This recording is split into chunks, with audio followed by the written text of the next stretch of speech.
పెట్టుకొని పక్కన పెట్టుకోవాలండి. తర్వాత ప్రాసెస్ చూద్దాము. ఇదిగోండి మంచిగా వేగిపోయినాయి.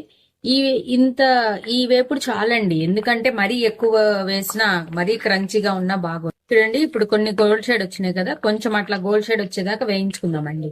అట్లా అన్ని గోల్డ్ షేడ్ వచ్చిన తర్వాత తీసేసుకోవాలండి. అదిగోండి మంచిగా గోల్డ్ షేడ్ వచ్చినాయి, చూసారు కదా. ఇప్పుడు నేను తీసేస్తున్నాను, వేగిపోయినాయి తీసేస్తున్నానండి. చాలండి, ఇంతకన్నా మరీ డీప్ ఫ్రై చేసుకోకండి, బాగోదు. కొంచెం చూడండి బాండీలో ఉన్న ఆయిల్ అంతా తీసేసానండి. ఇప్పుడు నేను కొంచెం ఆయిల్ అయితే ఉంచుకున్నానండి, ఇదిగో కొంచెం ఆయిల్ ఉంచుకున్నాను, కావాలంటే ఇంకొంచెం ఉంచుకోవచ్చండి.